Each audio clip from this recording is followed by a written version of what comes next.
প্রতি বছর কয়েক লাখ বাংলাদেশি ভারতে যান চিকিৎসা নিতে। পুরনো সেই প্রশ্নটি বারবারই ঘুরে ফিরে আসে, এত টাকা খরচ করে কেন তাদের বিদেশ যেতে হয়? দেশের চিকিৎসা ব্যবস্থায় গলতটা কোথায়?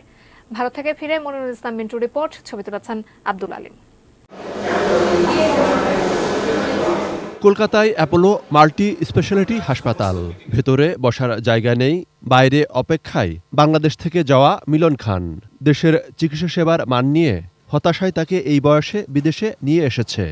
ভারতের সাথে আমি আমার দেশের বদনাম বলি না, আমার ছোট ছেলে ওরে নিয়ে আমি বাংলাদেশের এমন কোনো হসপিটাল বাদ নাই যেখানে আমি ওরে না নিয়ে গেছি। নাম করা যত হাসপাতাল আছে সব হাসপাতাল নিয়ে গেছি। ওর সমস্যা ছিল ভমিটিং। আমি আমার দেশের বদনাম করি না, কিন্তু আমাদের মানসিকতার একটু সমস্যা, আরও দরকার টাকার, আরও দরকার। কিন্তু আমি আপনার সেবার মাধ্যমে, যেটা আমাদের মেডিকেল যে জিনিসটা, সেটা হলো একটা সেবা হইতে হবে। যেই সেবাটা হইলে পরে, আমি তো ডাক্তার না, কিন্তু আমি তো ডাক্তার না, আমরা তো মানুষ ডাক্তারের কাছে যায় কখন? কনফিডেন্সটা ফিরবে কখন? যখন বিশ্বাসের জায়গাটা তখনই ফিরবে যখন আমি আপনার কাছে গেলে পরে আমার এই ব্যাগের মধ্যে টাকা আছে যে আমি আপনার কাছে দিলে পরে আমি ওর সুরক্ষা হবে। খরচ নাথিং, খরচে কোনো ব্যাপার না। খরচটা তো সাবজেক্ট না, আমার জীবনটা আগে, খরচটা পরে। অনেক সময় হয়ে ওঠে না, কারণ তারই পাশের একটা ডাক্তার, সে ধামাধাম বাড়ি বানাইতেছে, 6 তলা 9 তলা 10 তলা 15 তলা বাড়ি বানাইতেছে, আর এ পারতেছে না। মানে টাকার দরকার, অনেক টাকার দরকার। এখানে তারা এতটুকু না। কলকাতা অ্যাপোলোর আন্তর্জাতিক ডেস্ক প্রতিদিন 2 থেকে 250 বাংলাদেশিকে সেবা দেয়। কেউ যান জটিল রোগে, কেউ বা নিয়মিত স্বাস্থ্য পরীক্ষায়। তাদের কয়েকজনের কাছে প্রশ্ন ছিল, কেন দেশের বাইরে চিকিৎসা নিতে আসা? ডাক্তার অনেক ভালো, ব্যবহার আচরণ বাংলাদেশে অনেকটাই ভালো। ডাক্তার আচরণ অনেক ভালো এখানে।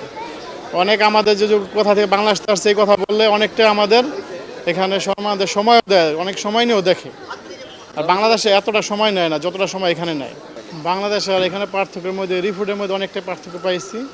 বাংলাদেশে আমি কিছু রিপোর্ট করাইছিলাম, কিছু থাইরয়েডে করাইছি আর লিভারে করাইছিলাম। বলছিল যে আমার থাইরয়েডের পয়েন্ট নাকি অনেক বেশি।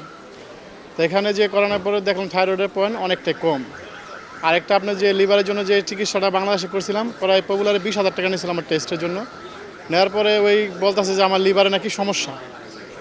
তো এই কথা বলার পরে আমার মনের ভিতরে একটা ভয় ঢুকে গেল। ভয় ঢোকার পরে আমি কলকাতা আসলাম। আসার পরে আমি অ্যাপোলো হসপিটালে দেখালাম, ডাক্তারকে দেখানোর পরে বললো যে তুমি রিপোর্টগুলি করো, দেখা যাক কী হয়। তো রিপোর্টগুলি করানোর পরে দেখলো রিপোর্টগুলি ভালো, অনেকটাই ভালো আসছে, তেমন কোনো সমস্যা হয় নাই, সবই নর্মাল। তাহলে বাংলাদেশের সাথে এই দেশে অনেকটা ডিফারেন্স হয়ে গেল। ওইখানে টাকা আমার গেল আর আপনার রিপোর্টও ঠিক আসলো না। এখানে আপনার অ্যান্ডোস করাইছে, আলট্রা করাইছে, তারপরে এমআরআই করাইছে, এগুলো রিপোর্টে ব্লাড রিপোর্ট করাইছে, সবগুলোই ফিট আসছে, কোনোটাই আপনার আসে নাই, কোনো রিপোর্ট খারাপ আসে না। কিন্তু বাংলাদেশ থেকে তারা বলতেছে যে আপনার লিভারের সমস্যা। তাই এগুলো তো মনে করেন আমাদের খুবই সমস্যা। ওখানে যদি ডাক্তাররা বলে সমস্যা, আমাদের মনের ভিতরে ভয় ঢুকে যায়, তাই না? তাই এখানে যদি ইন্ডিয়াতে আসে ডাক্তার দেখায় রিপোর্ট করে যদি ওটা ভালো পাই, তাই আমাদের দেশে তাহলে মেশিন খারাপ না, তো ডাক্তাররা এরকম মানে খালি রিপোর্ট করাইতেছে, এই ডাক্তার থেকে ওই ডাক্তার, ওই ডাক্তার থেকে ওই ডাক্তার করালে তো আমাদের এই শরীরের স্বাস্থ্য নষ্ট হইতেছে, প্লাস আমাদের আর্থিকও সমস্যা হইতেছে, তাই না? তাই এগুলো হয়রানির চেয়ে বন্ধ চেতে আমাদের দেশে আমরা চাই যে ভালো কিছু বাংলাদেশে মেডিকেল আছে, তারা ভালো মেশিন রাখুক, ভালোভাবে ডক্টর দিয়ে ভালোভাবে টেস্ট করুক। আমি স্কিনের অনেক ডক্টর দেখিয়েছি, আমার কোনো প্রবলেম মানে সলভ হয়নি, যেটা যার কারণে আমি কলকাতা আসলাম যে আমার দেখি ইমপ্রুভ হয় কিনা। আসলে যার যে পরামর্শ পেয়েছি সেই অনুসারে তাদের পিছনে ছুটেছি। তারা বিভিন্নবার ওষুধ চেঞ্জ করে দিয়েছে, বাট অ্যাজ এ রিজাল্ট আমি শেষ পর্যন্ত মানে কিউর হইনি আর কি। চিকিৎসার জন্য বাংলাদেশিরা মূলত কলকাতা, চেন্নাই, দিল্লি ও বেঙ্গালুর, ভারতের এই 4 শহরে যান। কলকাতা অ্যাপোলোর কয়েকজন বিশেষজ্ঞ চিকিৎসক জানান, 2 দেশের চিকিৎসা সেবার পার্থক্যটা কোথায়। একটা জিনিস হয় না যে the time given to the patient is very important. আমি কারো আগেনস্টে কিছু কথা বলতে চাইছি না এখানে, কিন্তু প্রত্যেকটা পেশেন্ট কমপ্লেন করে যে ডাক্তাররা এক্সপ্লেন করে না। ইট ইজ নট দ্যাট ওদের কাছে নলেজ নেই, বাট আমার যেটা মনে হয় যে the good doctors have limited time. আমাদের কাছেও টাইম নেই। I am a very busy doctor, but we have developed a system. ও patient himself will fill up a proforma, ওর এজ কত, বয়স কত, এগুলো সব ফর্মা ফিল আপ করবো। তারপরে একজন সিস্টার ওর blood pressure, pulse, height, weight এগুলো চেক করে। তারপরে একজন ইয়াং ডক্টর সব হিস্ট্রি লিখবে, যতগুলো রিপোর্ট আছে সেগুলো লিখবে, একটা সামারি করে আমার কাছে পাঠাবে। Then I will spend the time and see the summary. আমিও ওনার 100 ছবি দেখার টাইম আমার কাছেও থাকবে না, বাট অ্যান্ড তারপরে আমি যখন লিখে দিয়েছি তারপরে it goes back to the doctor again. ও এক্সপ্লেন করবেন উনি, তারপরে ডায়েটিশিয়ানের কাছে যাবেন, dietitian will tell the diet চার্টটা কী হবে। So this whole process may take about 1 hour, but the patient is satisfied যে ওকে অনেকজন কেয়ার করেছে। আই থিঙ্ক আমি তো এখানে 1996 থেকে প্র্যাকটিস করছি কলকাতাতে। This is the basic difference. It is not that the doctors in Bangladesh are less educated or they do not have technology, but possibly many of them have not been able to develop this system. Treatment medicine wise যা বাংলাদেশে আছে সেটাই এখানে আছে। বাংলাদেশেও তো local ব্র্যান্ডও তৈরি হয়, ওখানে সিঙ্গাপুর থেকেও মেডিসিন আসে, ইন্ডিয়া থেকেও মেডিসিন যায়। ইট is not the difference in the medicine, it is basically the difference in explaining the patient, technology. There are some places in Bangladesh does not have the technology, and explaining the patient and spending more time. I think that's the basic difference. তারা বলেন, সঠিক পরীক্ষা না হলে রোগ নির্ণয় সম্ভব নয়। মৌলিক পার্থক্য আমার যেটা মনে হয় যে ওখানের ডাক্তারবাবুরাও সহৃদয়তার সাথেই চিকিৎসা করেন, এবং বিভিন্ন হাসপাতাল, কারণ আমার অনেক সুযোগ হয়েছে আমি বাংলাদেশের বিভিন্ন হাসপাতালে ট্রেনিং দেওয়ার জন্য বা বিভিন্ন ফ্যাকাল্টি ইনভিটেশন আমি গেছি। আমি দেখেছি তাদের মধ্যে উৎসাহ আছে, উদ্যম আছে, এবং তারাও চাইছে ভালো কিছু করতে। হয়তো আরেকটু ট্রেনিং, আরেকটু সাহায্য, ওভারঅল পরিষেবাগুলো আরেকটু উন্নত করা, ইনভেস্টিগেশনের রিপোর্টিং বা এইগুলোকে ঠিকঠাক করা, মেডিসিনের কোয়ালিটি বা মানকে উন্নত করা, ওভারঅল ট্রিটমেন্টের জন্য যে ট্রেনিং এক্সপার্টাইজ বা জিনিসটাকে ডেভেলপ করতে আরও যে সাধনগুলো লাগবে সেগুলোর হয়তো একটু প্রয়োজন আছে। কিন্তু আমি দেখেছি যে এখনকার তরুণ প্রজন্ম এবং তাদের মাথার উপরেও যারা আছেন তারা উৎসাহী, তারা চাইছেন যে জিনিসটা উন্নতির দিকে যাক, ভালো হোক, এবং আমাদের সাথে কিন্তু তাদের সবসময় খুব নিবিড় সম্পর্ক, টাইম টু টাইম আমরা ইন্টারাক্ট করে থাকি।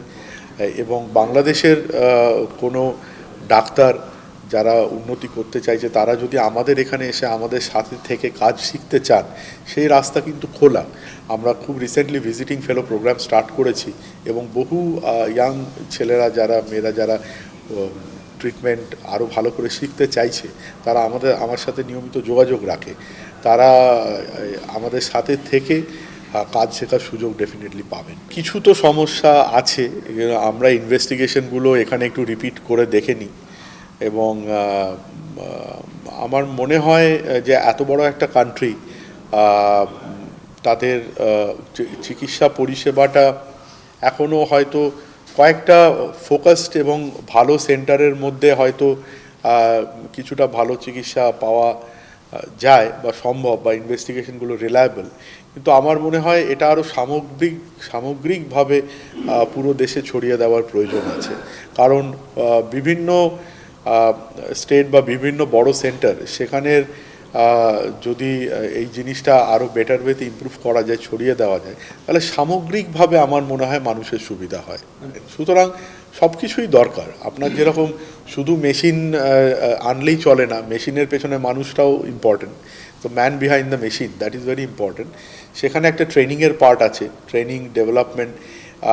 এই জন্য বিভিন্ন জায়গায় গিয়ে শেখা বা উঠতি অবস্থায় আরও ট্রেনিং অ্যাকোয়ার করা, এটা খুব ইম্পর্টেন্ট। তার সাথে সাথে শুধু চিকিৎসাই নয়, তার সাথে সাথে যে অ্যানিসিলিয়ারি যে ফেসিলিটি, ধরুন প্যারাক্লিনিক্যাল সাপোর্ট বলুন বা আজকে নার্সিং সাপোর্ট বলুন, ওভারঅল কেয়ার, এইগুলোকেও কিন্তু সাইমালটেনিয়াসলি ডেভেলপ করতে হয়। চিকিৎসা পদ্ধতি যেমন আধুনিক হচ্ছে, তেমনি রোগের ধরনও পাল্টে যাচ্ছে, বরং আগের রোগগুলোই আরও জটিল আকার ধারণ করছে।